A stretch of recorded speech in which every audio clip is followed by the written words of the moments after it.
కొల్లేరు అభయారణ్యం సమస్య మళ్లీ మొదటికి వచ్చింది. దశాబ్దాలు దాటినా ఎక్కడ వేసిన గొంగడి అక్కడే అన్నట్లుగా ఉంది. రాష్ట్ర ప్రభుత్వం ఎన్నిసార్లు మొరపెట్టుకున్నా కేంద్రం పట్టించుకోవడం లేదు. ఇంతకీ సుప్రీంకోర్టు ఏమంటోంది?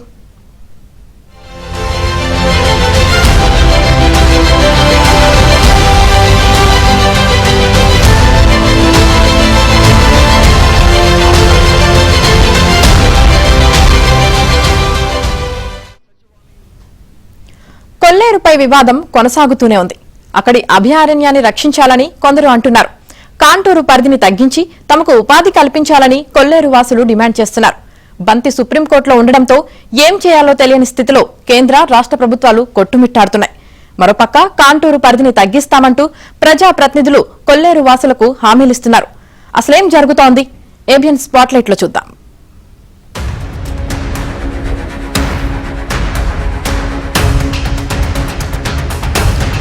కొల్లేరుపై గత కొన్నేళ్లుగా ప్రతిష్టంభన నడుస్తోంది. కొల్లేరు అభయారణ్యాన్ని రక్షించాలని పర్యావరణవేత్తలు డిమాండ్ చేస్తుంటే కొల్లేరులోని చేపల చెరువులను అదేవిధంగా 5వ కాంటూర్ని 3వ కాంటూర్ కుదించాలని చెప్పేసి కొల్లేరు వాసులు డిమాండ్ చేస్తున్నారు. ఈ వ్యవహారం సుప్రీంకోర్టు పరిధిలో ఉండడంతో అటు కేంద్రం కానీ ఇటు రాష్ట్రం కానీ ఏమీ చేయలేని పరిస్థితి. కానీ ప్రజాప్రతినిధులు మాత్రం కొల్లేరు కాంటూరు పద్ధతి తగ్గించి కొల్లేరు వాసులు ఉపాధి కల్పిస్తామని చెప్పి ఇప్పటికే అనేకసార్లు హామీలు చేస్తున్నారు. అసలు కొల్లేరులో ఏం జరుగుతుంది, కొల్లేరు పరిస్థితి ఏమిటి, దీనికి సంబంధించి ఏబిఎన్ ఆంధ్రజ్యోతి అందిస్తున్న గ్రౌండ్ రిపోర్ట్. రాజకీయ పార్టీలకు ఓట్లు రాల్చే తరగనికి గాని హామీలిచ్చి ఓట్లు దండుకునే పార్టీలు.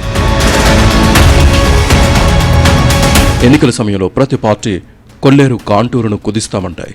అధికారంలోకి వచ్చాక అది మా పని కాదన్నట్లుగా వ్యవహరిస్తాయి. 2006 వరకు కొల్లేరు వాసులకు ఈ సమస్య లేనేలేదు. తర్వాత మొదలైన ఈ ప్రాబ్లం కొల్లేరు గ్రామవాసులకు ఉపాధి, ఆహారం లేకుండా చేసింది.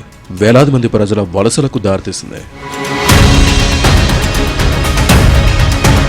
అసలు సమస్య ఏంటంటే కొల్లేరులోని 77,138 ఎకరాలను అభయారణ్యంగా ప్రకటిస్తూ 1999లో అప్పటి టీడీపీ ప్రభుత్వం జీవో 120ను జారీ చేసింది. ఆ జీవో ప్రకారం ఎటువంటి ఆక్రమణలు, చేపల చెరువులు ఉండకూడదు, యంత్రాలను ఉపయోగించకూడదు, ప్రజలు సాధారణ చేపల వేట మాత్రమే సాగించాలని జీవో జారీ చేసిన కానీ ఆ జీవోను టీడీపీ ప్రభుత్వం అమలు చేయకుండా వదిలేయడంతో కొల్లేరు వాసుల ఉపాధికి, అక్రమ చెరువులకు ఎటువంటి ఇబ్బంది కలగలేదు. అయితే 2005లో కొల్లేరు ముంపు సమస్య తలెత్తి ఏలూరు నగరం దాదాపు నెల రోజుల పాటు నీళ్లలో ఉండిపోయింది. అక్రమ చేపల చెరువులు విచ్చలవిడిగా తవ్వేయడంతో వరద నీరు కిందకు వెళ్లే మార్గం లేక ఎగువకు తన్నడంతో ఏలూరు వరద ముంపులో చిక్కుకుపోయింది. ఈ పరిణామాలను కొందరు సుప్రీంకోర్టు దృష్టికి తీసుకువెళ్లారు.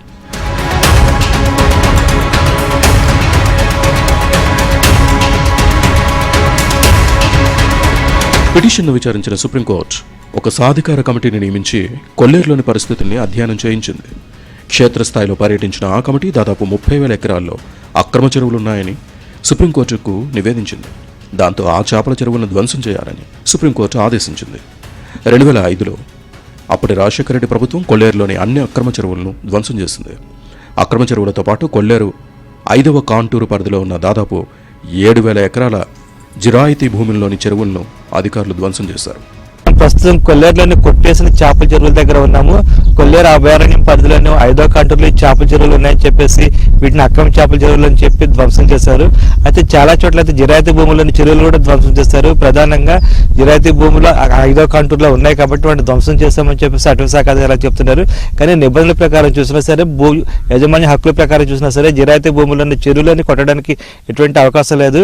2006 నుంచి జిరాయితీ భూముల రైతులైతే తమ చెరువులను పునరుద్ధరించడానికి అనుమతి ఇవ్వాలని చెప్పి కోరుతున్నారు. కానీ ప్రభుత్వం మాత్రం వారి మాటలైతే పట్టించుకోవడం లేదు. చెరువులను ధ్వంసం చేయడంతో కొల్లేరు వాసులకు ఉపాధి లేకుండా పోయింది. దాదాపు 3 లక్షల మంది ప్రజలు జీవనాధారం కోల్పోయారు. కొన్ని గ్రామాల ప్రజలైతే ఇతర రాష్ట్రాల్లో చెరువుల మీద పనిచేయడానికి వలస వెళ్లిపోయారు. వారిని ఆదుకోవడానికి రాష్ట్ర ప్రభుత్వం ఒక ప్యాకేజీని అమలు చేసినా ఉపయోగం లేకుండా పోయింది. ఈ పరిస్థితుల్లో 2009 ఎన్నికలను దృష్టిలో పెట్టుకుని రాజశేఖర రెడ్డి సర్కార్ 2008లో కొల్లేరు అభయారణ్యాన్ని 5వ కాంటూరు నుంచి 3వ కాంటూరుకు కుదించాలని అసెంబ్లీలో తీర్మానం చేసి అప్పుడు యూపీఏ సర్కారుకు పంపింది.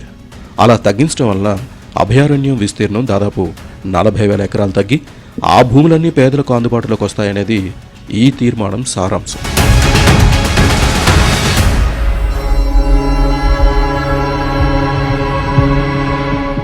యూపీఏ సర్కార్ ఆ తీర్మానాన్ని పక్కన పెట్టేసింది. కేంద్ర రాష్ట్రాల్లో రెండోసారి అధికారంలోకి వచ్చిన కాంగ్రెస్కు మళ్లీ ఈ సమస్య ఎదుర్కోవడంతో అప్పటి పర్యావరణ శాఖ మంత్రి జయరాం రమేష్ స్వయంగా కొల్లేరులో పర్యటించారు. తర్వాత ఆయన నియమించిన అజీజ్ కమిటీ కొల్లేరులో పర్యటించి కాంటూరు కుదింపు అంశంపై అధ్యయనం చేసింది. అదే కమిటీ కొన్ని నెలల తర్వాత కుదింపు సాధ్యం కాదని తేల్చి చెప్పింది. 2014 ఎన్నికల్లోనూ కాంటూరు కుదింపు అంశం ప్రస్తావనకు వచ్చింది. అన్ని పార్టీలు ఒకే తరహాలో కాంటూరును కుదించేస్తామంటూ హామీలు గుప్పించాయి. 2014 ఎన్నికల్లో అధికారంలోకి వచ్చిన టీడీపీ అసెంబ్లీలో తీర్మానం చేసి కేంద్రానికి పంపింది. అయినా ఫలితం శూన్యం.